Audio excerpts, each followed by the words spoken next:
Buenas noches, tardes, noches, como diría el amigo Ariel Crespo. Estamos dando inicio a un nuevo programa de políticas de Estado. Como verán, Ariel Crespo no nos acompaña hoy, se ha tomado merecidas vacaciones y yo tuve el atrevimiento de invitar a un amigo para que me acompañe en este programa, que es Carlos Raimundi, ex embajador en la OEA hasta hace unos poquitos días, una semanita, y un amigo de la política y un amigo de la vida también. Cambiaste, ¿no? Un racinguista por un tripero. Y bueno, esas cosas ocurren. Nadie es perfecto tampoco. No, somos sufridos los dos. Así es. Qué semanita, ¿no? Volviste de Estados Unidos, de Washington, donde estabas ahí en la OEA. Por supuesto que sos un seguidor de la política argentina, sí. Del día a día, pero cambio de gobierno y medidas fuertísimas. Es una pesadilla, ¿no? Esto, pero nos tenemos que despertar rápidamente, volver a organizarnos. Yo miraba el otro día la Asunción y veía a esa gente que de buena fe pensó que cualquier cambio era mejor que lo que tenía, porque lo que tenía era feo, porque nosotros no hicimos lo que teníamos que hacer, lo hicimos muy mal. Ese es un tema que nos va a llevar, me parece, a todos los sectores del campo nacional, popular, de Unión por la Patria, a pensar bastante sobre nuestro balance. Ese voto tenía que ser nuestro, ¿no? Claro. Porque hay un voto de clase, hay un voto ideológico, pero hay un voto plebeyo, muy grande, que es el que tuvimos que representar nosotros toda la vida, ¿no? Y que hay que recuperarlo. Hay que recuperarlo y no creo que se pueda recuperar replicando cosas del pasado. Me parece que hay que analizar el pasado, hay que analizar el presente y hay que proyectar futuro, porque me parece que lo que le está faltando a la política argentina es capacidad de enamoramiento dentro de los cánones de lo nacional y popular. Esto es lo que hago referencia. Y además viendo, mira, José Sacristán cuando hizo Solos en la Madrugada, en ese monólogo final, dice: no nos podemos pasar 40 años hablando de los 40 años, ¿no? Refiriéndose a la dictadura franquista. Sí. Nosotros, para honrar los 12 años y medio, no podemos nada más que repetir lo que hicimos los 12 años y medio, porque hay fenómenos nuevos. Claro. Hay una juventud que tiene otras demandas, otra manera de interpretar la realidad, a la cual la democracia no le llega igual que a nosotros. Claro. Para nosotros la democracia fue un alivio. Para ellos la democracia implica muchas incertidumbres. Para nosotros la democracia, para que nos entienda, y por eso también reivindicamos algunas cosas, es salir a la calle sin miedo. Obvio. La democracia es no pensar de que un amigo, un vecino, un familiar iba a desaparecer y no saber nada. Para nosotros la democracia es ir a votar. Sí, ¿no? Pero para el que ya nació con eso, a eso iba. Y tiene miedo cuando sale a la calle, y tiene incertidumbre sobre su plan de vida. Otro miedo que es la inseguridad. Entonces, ¿no? la democracia le llega de otra manera y nosotros no. Por eso cuando Axel... Yo estaba afuera, ¿no? Pero cuando Axel dice tenemos que idear nuevas canciones y le saltan a la yugular a algunos. Claro. Yo digo, están equivocados, está bien lo que dijo, pero no es que él lo que está haciendo es abandonando su origen, todo lo contrario. La mejor manera de honrar de dónde venimos es reinterpretarlo, resignificarlo frente a esta nueva realidad de las plataformas tecnológicas, de los reclamos de libertad, de la informalidad de la economía, de la juventud, todas cosas que las tenemos que reinterpretar, no repetir el discurso anterior, sino honrarlo mirando estos nuevos fenómenos, ¿no? Sí, y este fenómeno que también creo que se va a proyectar en el tiempo de lo que significó la pandemia junto a la irrupción de los distintos sistemas informáticos de comunicación que en los jóvenes lleva, por un lado, a cierta introspección, digamos, cierto individualismo, cierto proceso de yo y el mundo a través del teléfono, de la cámara, ¿no? Y no tanto la interacción. Nosotros somos una camada que en nuestra juventud nos íbamos formando con el otro. Por supuesto. Más la cosa colectiva. Hoy hay mucho de lo individual, que hay que interpretarlo también nuevamente. Totalmente. ¿No? y no volver a renunciar nunca más a la batalla cultural, Eduardo, Claro. a la batalla por lo simbólico, porque si yo por eso te decía, cuando miraba a la gente el otro día en la televisión con la banderita, gritando policía, policía, motosierra, y no se dan cuenta que lo primero que va a hacer la policía es ir contra ellos cuando Claro. salgan por su propia hambre. Claro. Y la motosierra va a ser cortarles el trabajo. Entonces, ¿por qué ellos que van a sufrir esto son los que lo votaron? Y porque nosotros dejamos un camino tendido al haber renunciado a la batalla cultural. Es trascendente eso, suena como de otras épocas, te digo francamente, No. pero es muy actual, porque acá te van instalando ellos algunas ideas, como por ejemplo, de que el drama argentino, lo vamos a ver en el transcurso del programa, es que no tenemos superávit fiscal. Y acá el problema es cómo se distribuyen los recursos que tiene la Argentina, me parece a mí. Pero además, Eduardo, suponete que el gran problema del costo del Estado es atender los planes sociales. Pero resulta que cuando vos mirás las cuentas, por cada uno que gasta el Estado en un pobre, 5 le da concesión a los ricos a través de exenciones impositivas, de licencias de exportación, de financiamiento, de subsidios a la energía, 5 veces más que a los pobres. Es decir, si el Estado invierte mal, invierte más en los ricos y en los poderosos. Ahora, mentalmente, la gente le echa la culpa a los pobres que cortan el camino. Claro. Bueno, eso hay que darlo vuelta. Carlos, sobre esto vamos a hablar en el transcurso de todo el programa. Tenemos 2 invitados. Uno que vamos a hablar específicamente sobre los temas económicos, los anuncios, las contradicciones, las dudas que se generan en esto. Y otro, una reivindicación más de la cuestión de algunas personalidades de la política, de la historia política argentina, que me parece nos van a permitir jugar y pensar un poco sobre todas estas ideas que veníamos hablando. Bueno, como hicimos referencia, no podíamos estar ausentes de un debate que se da en todos los hogares, en todos los comercios, en todos los lugares donde un argentino o una argentina tiene que enfrentarse con la realidad, que es los anuncios económicos que el nuevo ministro de Economía y el nuevo gobierno ha hecho esta semana, donde parecería que la motosierra no va para los que tienen más poder, sino para los que tienen menos poder. Y nos acompaña Alejandro Otero, economista, tributarista, militante político, una persona comprometida que queremos interrogar junto con Carlos en el día de hoy sobre cómo está viendo, cómo estás viendo este tema concreto de los anuncios y las perspectivas. Te vamos a pelotear, ¿eh? Ningún problema. ¿Cómo están? Hola, un gusto. Gracias por la invitación. A ver, no hay nada nuevo en los anuncios que escuchamos el otro día. Lo que se supone era la propuesta política novedosa, alternativa, disruptiva. Bueno, termina planteando un conjunto de medidas, y subrayo esto, lejos de un plan, más bien parece el resultado de una improvisación que tuvo que desarrollarse a las apuradas, que son de corte clásico, digamos, un ajuste de tipo clásico, que parte de una visión del mundo que piensa que todos los males de la Argentina en materia económica devienen del déficit fiscal, y entonces a la hora... Es tu especialidad esa, ¿no?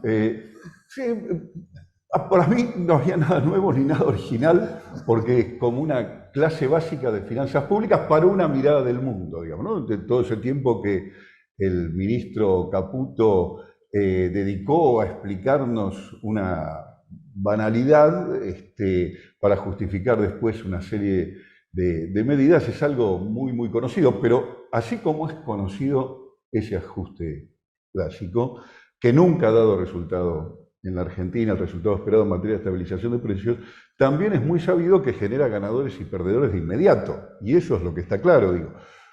Si va a tener impacto positivo o no en términos de estabilización de precios, si va a lograr contener la inflación en la Argentina, lo veremos en el tiempo. Si ese resultado se produce, las medidas habrán sido muy buenas, y si no sucede, las medidas habrán sido muy malas, como lo fueron en otra época. Lo que sí está claro, quiénes son los ganadores y perdedores hoy.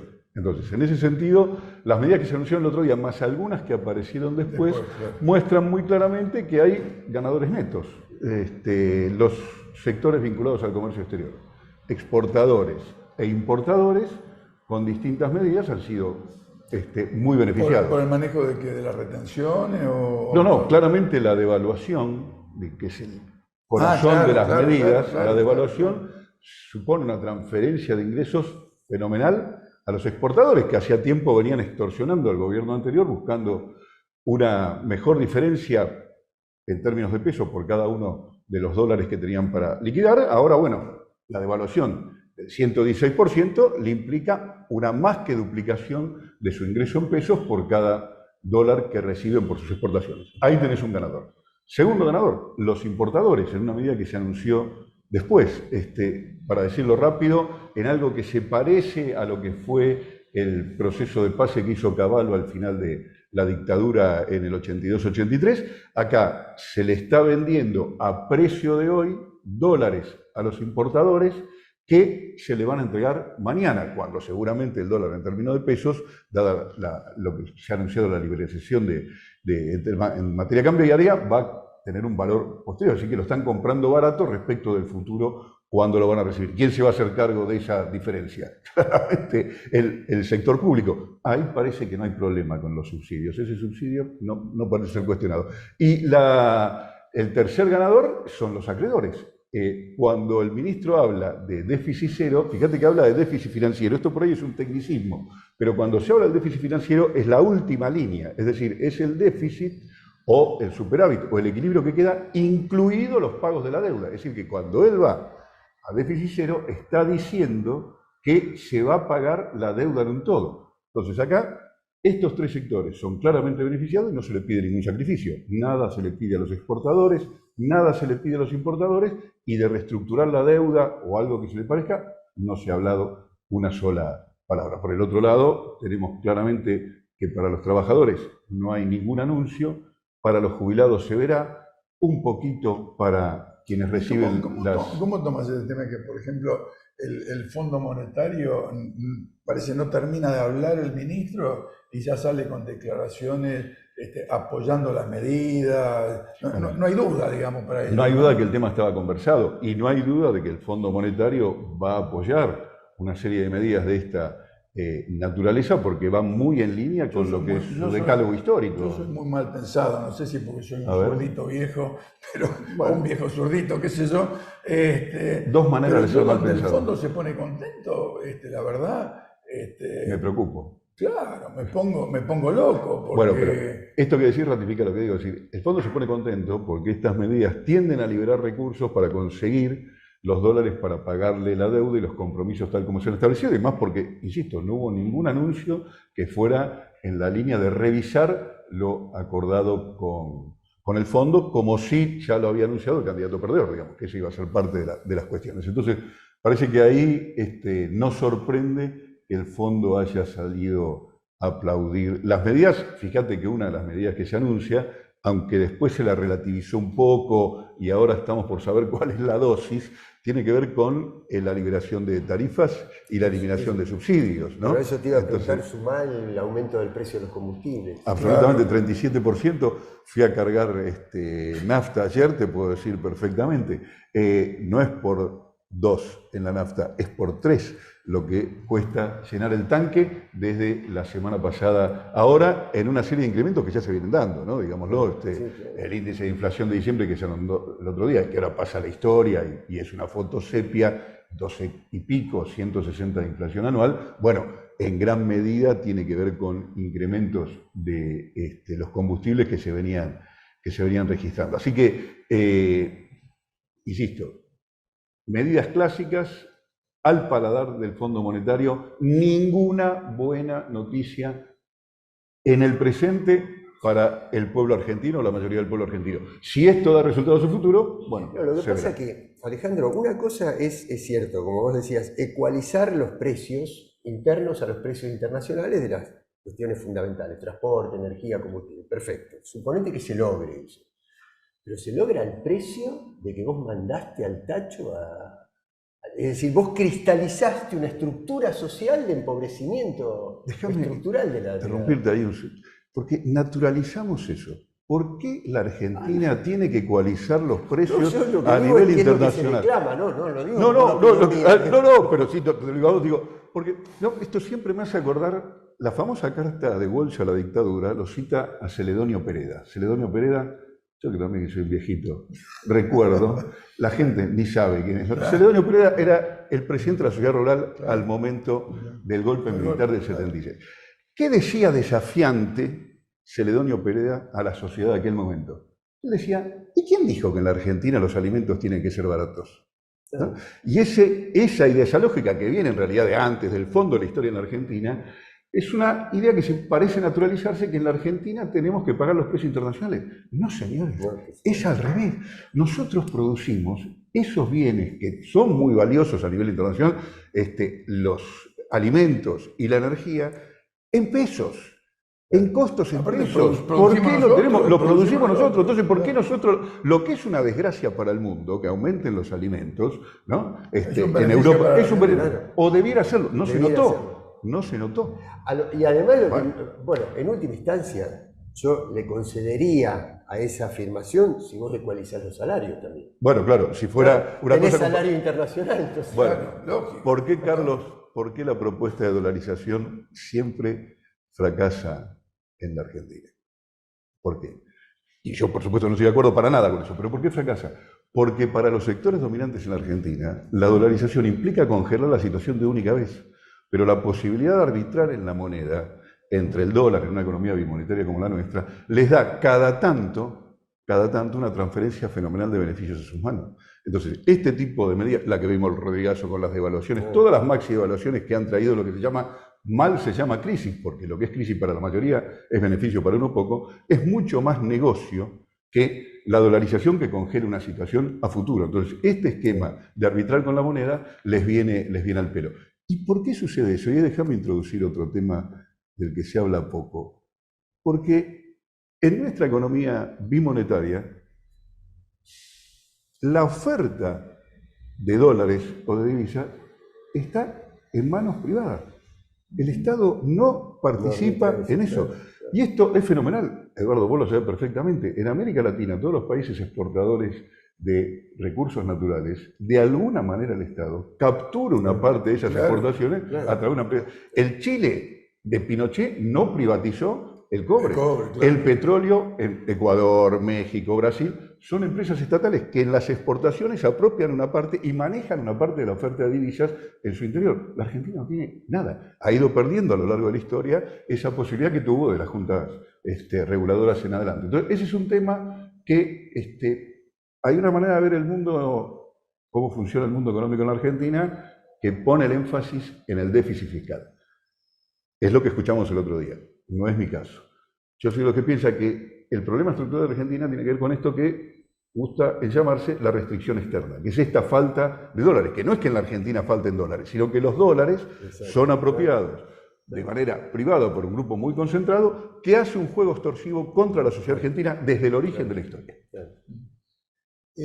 ¿Sabes qué? Yo percibo en esta semana, la primera semana del gobierno, ¿no?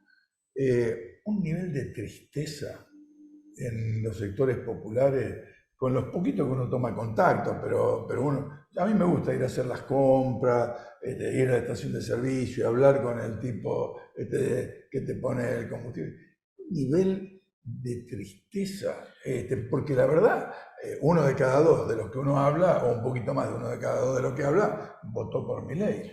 ¿Tan rápido se puede desmoronar esa situación? ¿Vos lo ves eso? Yo pues que percibo lo mismo. Permitime un comentario autorreferente. Hace pocos días ganamos las elecciones en Vélez por el 56% de los votos. Muy parecido. Y Vélez era una fiesta, nos salvamos del descenso, ganamos el campeonato de reserva, y vas al club y la gente está contenta. Yo no percibo a nadie en la calle y no recuerdo un triunfo de esta magnitud que han tenido donde la gente no esté contenta. No hay ningún motivo para celebrar. Claro, claro. Pero aparte porque todos sabemos que esto que decías vos, Carlos, no va a compasar los ingresos, los salarios, las jubilaciones, lo que es este ritmo de devaluación impresionante. Y aunque en el tiempo se vaya recuperando, vamos a suponer que en el tiempo ya te van robando cada mes el 20 o el 30% de tus ingresos.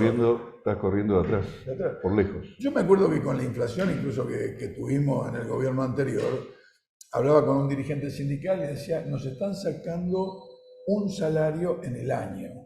¿Por qué? Porque la inflación vos la vas recuperando, pero la ibas recuperando 30, 40 días, 45 días. ¿Te imaginas lo que significa ahora que te saquen el 30% en un mes, el 40% en un mes? ¿Cuánto te sacan en el año de tu poder adquisitivo? Entonces, no hay motivo para estar contento. Bueno, a ver, la devaluación del 100% en su traslado al precio significa que tu salario se redujo a la mitad en términos reales. Esto es así y esto es hoy. Sí. Además, el tema es que nosotros estamos hablando en términos económicos y el problema es que ellos además ahora están entregando todas las herramientas de negociación política. Es decir, cuando vos entregás los resortes estratégicos, no solamente entregás rentabilidad, sino que entregás capacidad de negociación. Ese es el punto clave. Autoridad, eso es lo que entregás, la autoridad. Y ahí dejamos una mirada más. La economía siempre es política, pero ahora más que nunca esa mirada es necesaria porque esta es una nueva vuelta de tuerca sobre lo mismo, es decir, vienen por la transformación estructural. Escuchaba el otro día, creo que el mismo ministro lo dijo, que iban a tener medidas para atender a los caídos. Creo que usó incluso esa figura, a los caídos. Bueno, eso no puede sorprender porque las medidas que van a tomar es para que esos caídos no puedan levantarse nunca más. Sí, esa es la transformación estructural.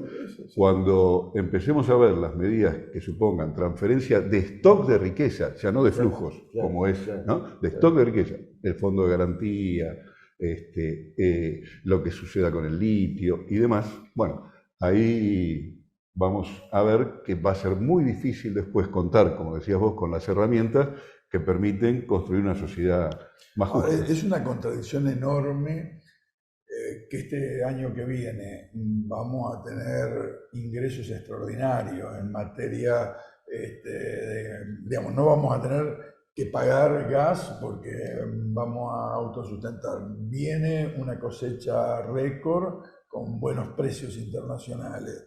Vamos a tener, se calcula, unos 20, 25 mil millones de dólares de ingresos, de superávit, ¿no? Y vamos a tener una sociedad empobrecida. ¿A dónde va a ir eso? ¿A las pocas manos nacionales o a pagar las deudas? Ese es un debate muy interesante y algo sordo en la Argentina. Algunos piensan que aumentando la oferta de dólares con más exportaciones, como efectivamente va a pasar, y disminuyendo las importaciones que hubo necesidad de cubrir en materia de energía, eso va a resolver el problema de fondo de los argentinos.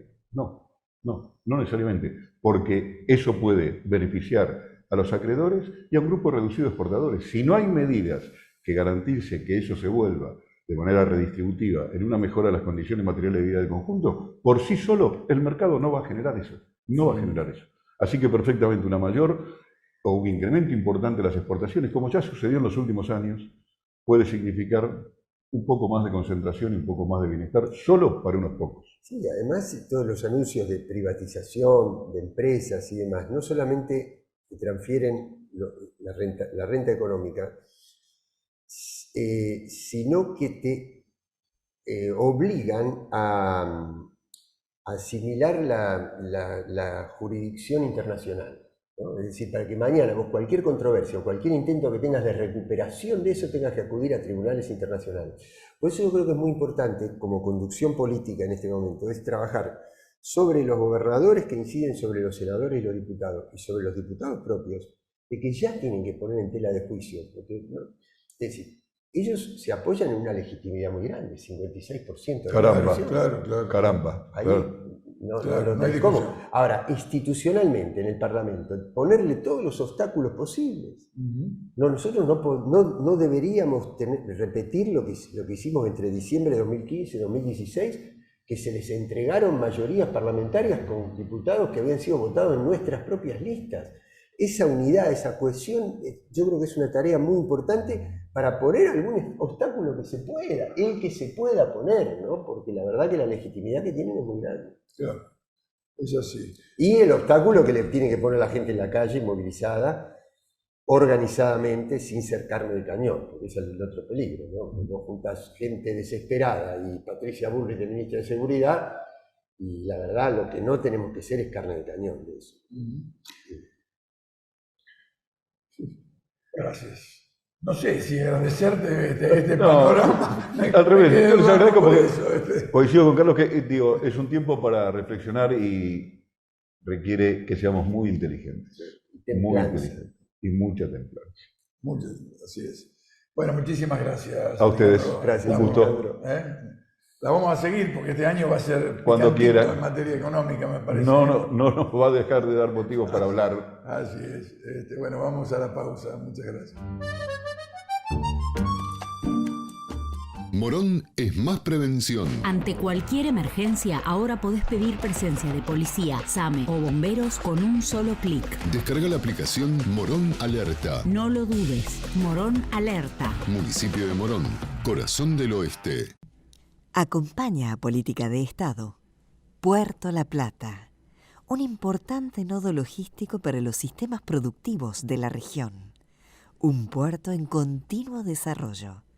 Puerto La Plata, el puerto del futuro.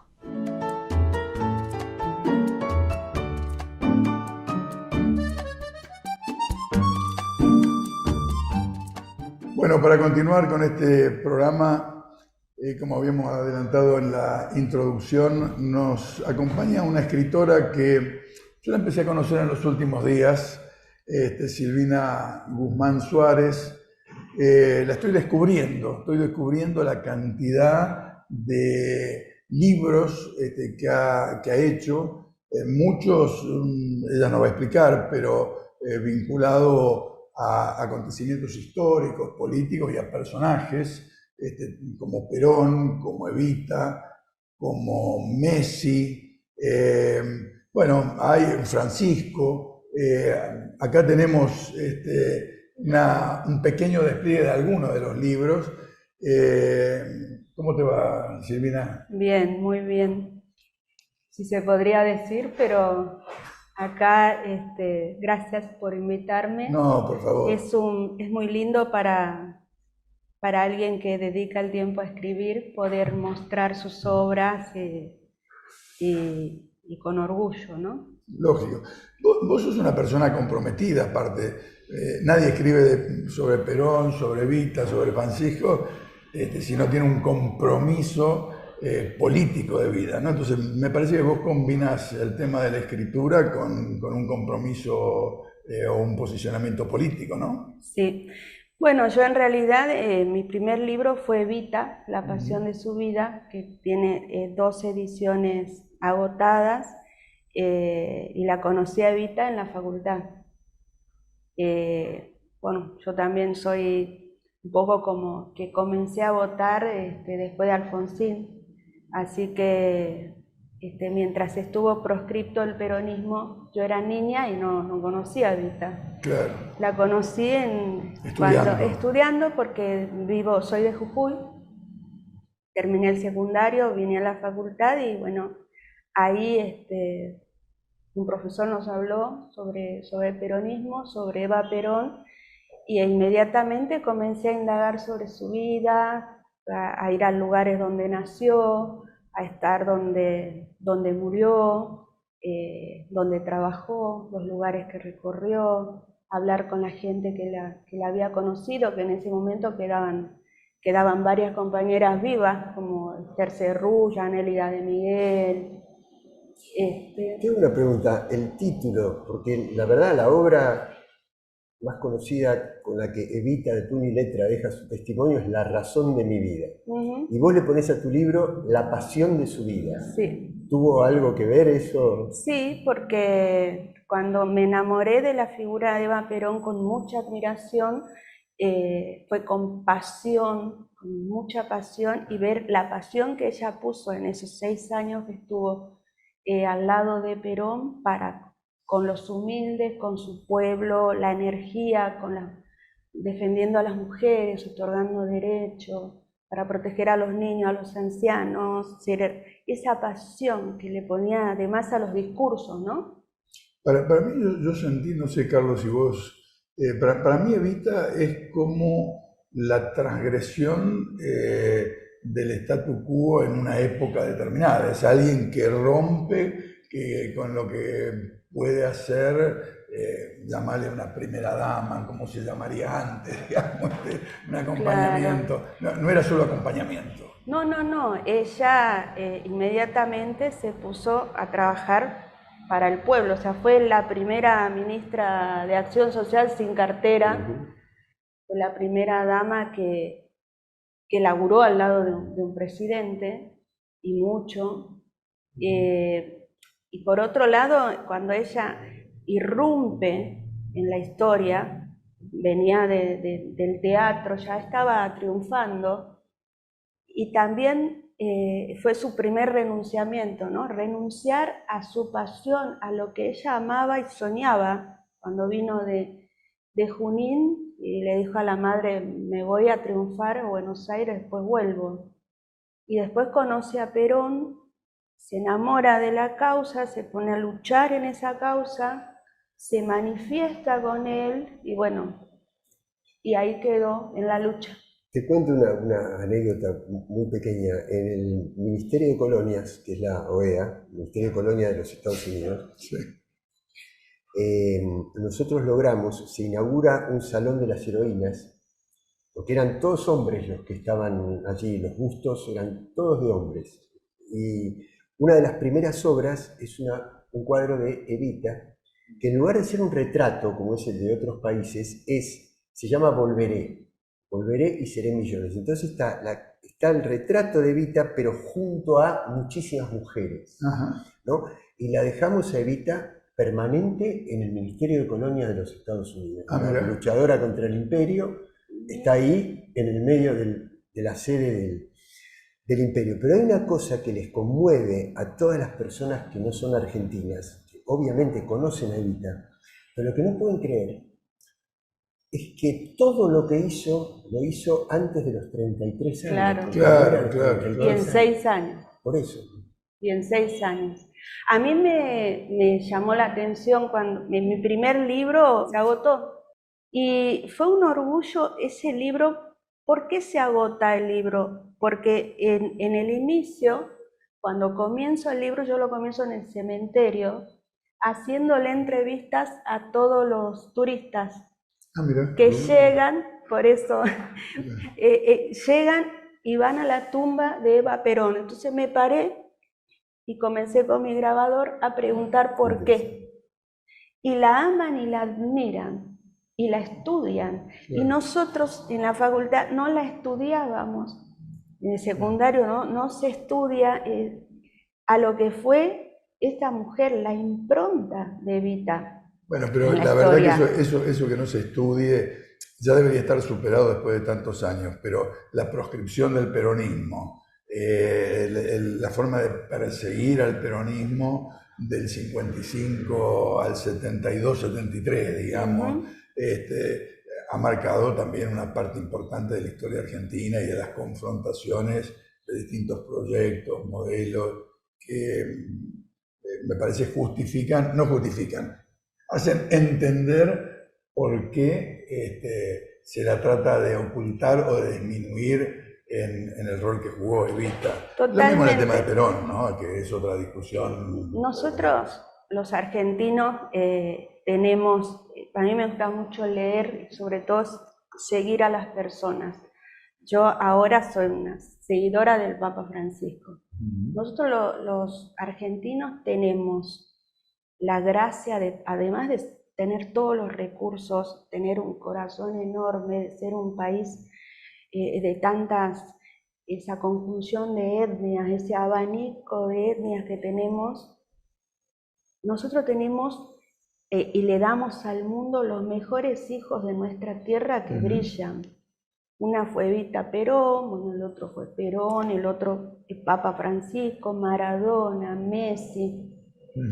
Y dentro de ese abanico, el peronismo surge como uno de los movimientos sociales más grandes del mundo y se estudian en muchos lugares. Cuando en el primer libro de Perón, no solo es toda la vida de Perón, su pensamiento, su razonamiento desde niño, de adolescente, sino que además tiene un paralelismo con lo que después se hizo en políticas públicas, en los gobiernos, por ejemplo, de Néstor, de Cristina. Y en ese paralelismo siempre uno conjuga la justicia social como primera columna vertebral de lo que es amar al pueblo y tener todos los beneficios para el pueblo y menos para los poderosos, ¿no? Tengo una pregunta, porque Evita es única por muchas cosas, ¿no? Yo creo que una de las cosas que la hizo muy famosa en las últimas décadas fue la ópera, ¿no? En el exterior. Me refiero porque la hizo masificar a nivel del espectáculo, una ópera que yo creo que es, en algunas cosas tergiversa la historia, pero la pone ahí. Segundo, a muy pocas personas les secuestran el cadáver durante tantos años como Evita. Pero combinando con Perón, te quería hacer una pregunta. Si vos notás, porque yo no leí tus libros, si vos notás en el segundo gobierno de Perón si hay alguna modificación, algún punto de inflexión a partir de la muerte de Evita. Sí, totalmente.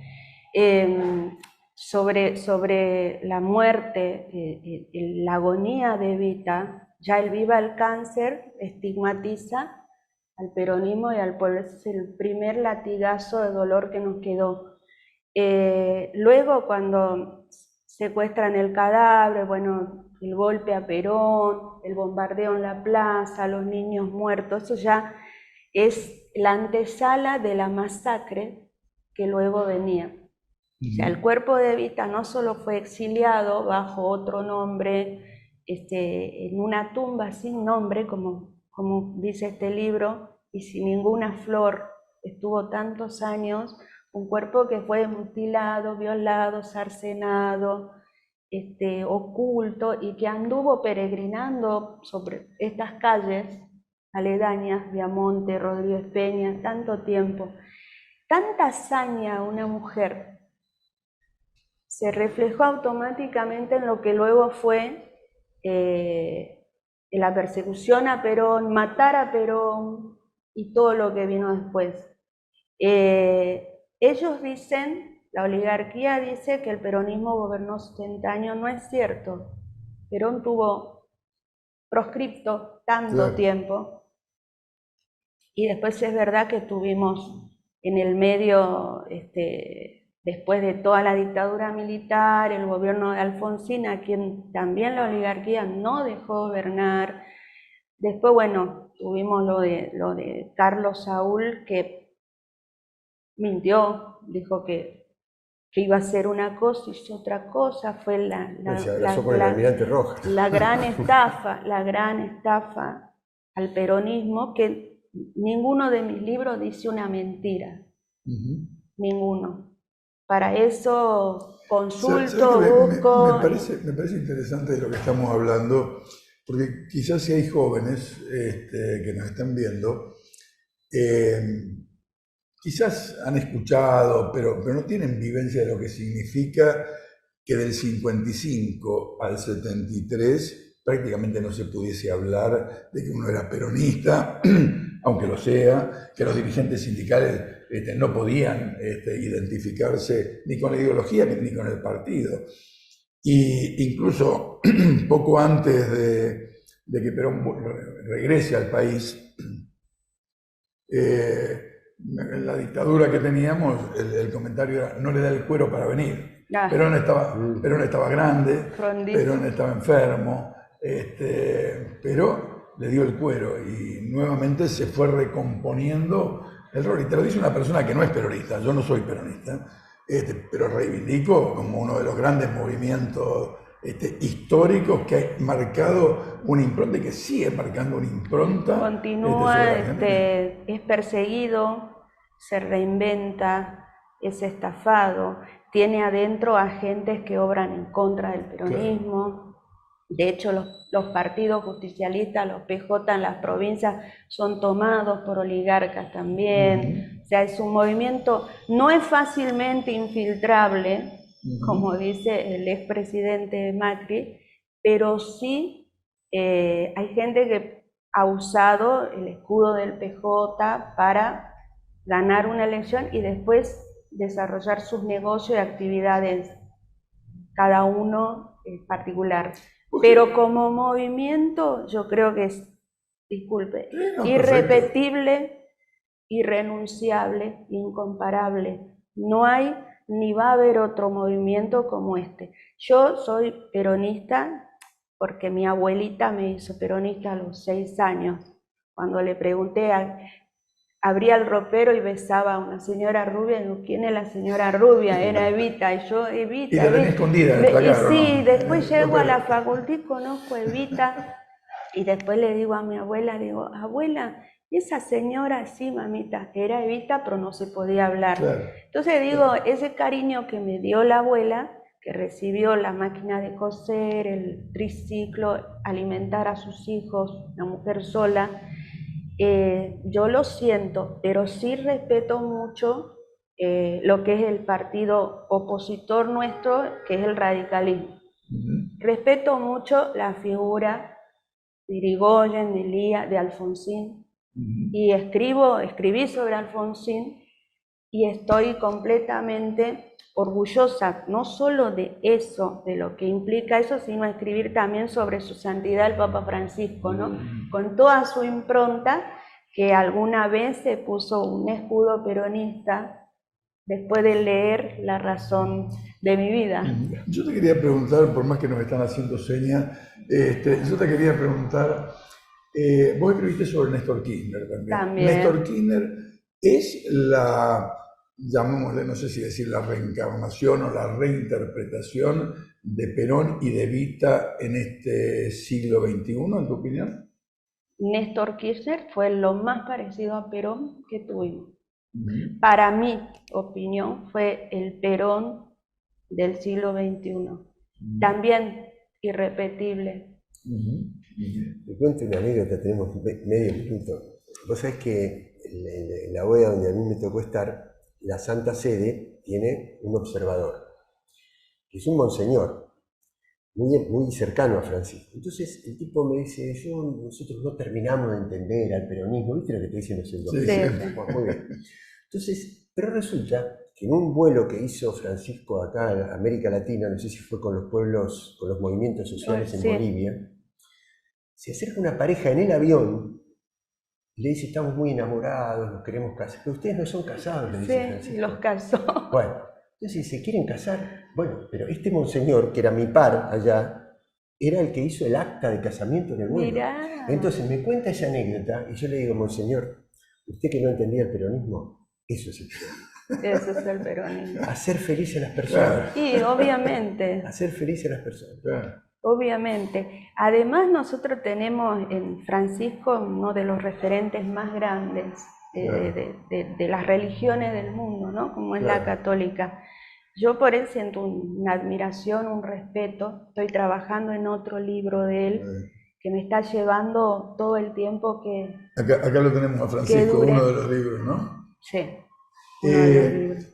Silvina, como dicen en televisión, el tiempo es tirano, ¿cierto? Todo el mundo repite lo mismo. Y además, una sola cosita, decirte también sobre la pregunta de Perón y Néstor, decirte que Cristina también es una heredera de Perón por todas las políticas públicas que hizo, por la persecución que tiene, porque en estos momentos, por la injusticia o la justicia procesada, no pudo ser candidata en todo lo que respecta a un plan quinquenal que ella desarrolló, lo más parecido también a Perón. Son dos historias de amor, ¿no?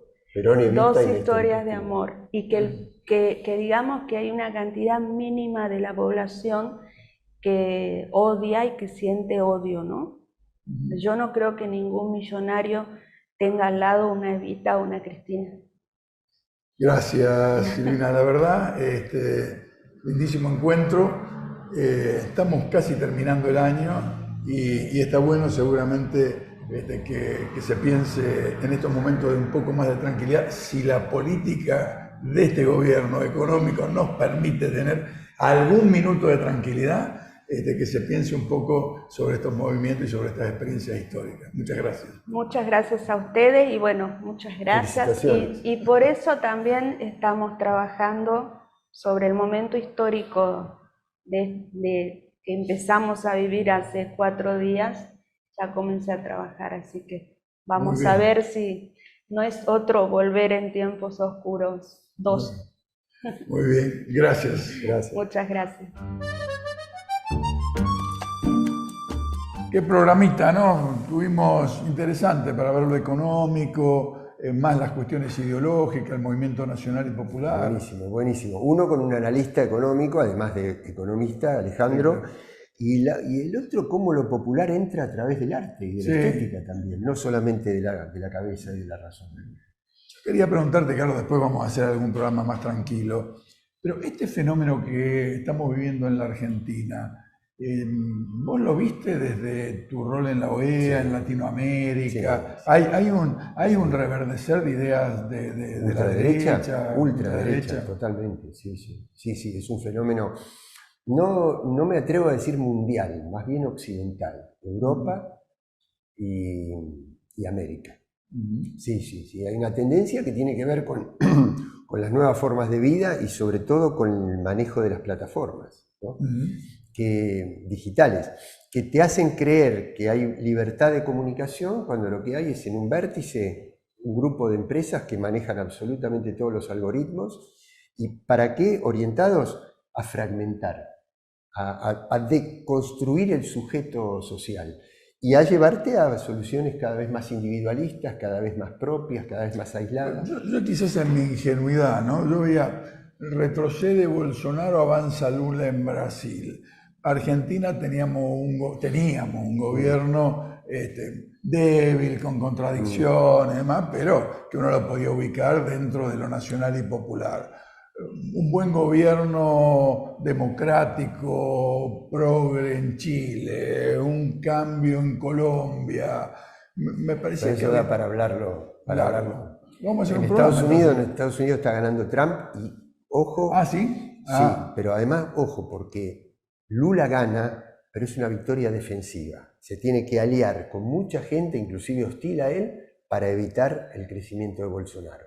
No es tan Lula sacando pecho y Bolsonaro achicándose. Es Lula defendiéndose de cómo avanza la derecha. Pero es para hablarlo más largo y con vos que sos un entendido de lo internacional, sería riquísimo. Bueno, hacemos un próximo programa, entonces me parece sobre el tema. Hubo en estos días también la cumbre del Mercosur, ¿no? Hay un hecho que me parece simplemente para mencionarlo, la incorporación de Bolivia como socio pleno me parece que es interesante, ¿no? Sí, muy interesante, y que no se haya firmado el acuerdo con la Unión Europea también. También, sí, sobre eso es para hablar largo también, lo conozco de lungo. Bueno, hasta acá llegamos, parecería. Te agradezco muchísimo. No, gracias a haber muchísimo. acompañado. Lo estaremos reencontrando a Ariel Crespo en un próximo programa. Como siempre, estamos en Somos, de Cablevisión, Canal 7, 517 de Flow y por supuesto en YouTube. Y ahora, como siempre, vamos a el encuentro con el puerto de La Plata. En este caso nos acompaña José Pepe Lojo, reflexionando también sobre el momento político, sobre los desafíos políticos que tenemos en la región capital de la provincia de Buenos Aires y también en el país. ¿Qué tal, Ariel? ¿Qué tal, Eduardo? Disfrutando de este ambiente maravilloso, hermoso, relajante, oxigenante que es el Puerto de la Plata, con sus instalaciones antiguas, sus vegetaciones impresionantes y bueno, y un clima espectacular. Bueno, la verdad que es un muy buen lugar para trabajar. Y hablando de trabajo, bueno, felicitarlos porque me tocó ir a saludarlos hace unos días con motivo de los 100 programas. Y si hay algo que sostiene estos 100 programas de política de Estado ha sido el tesón y el trabajo que ustedes le ponen, así que agradecerles profundamente esa cuestión.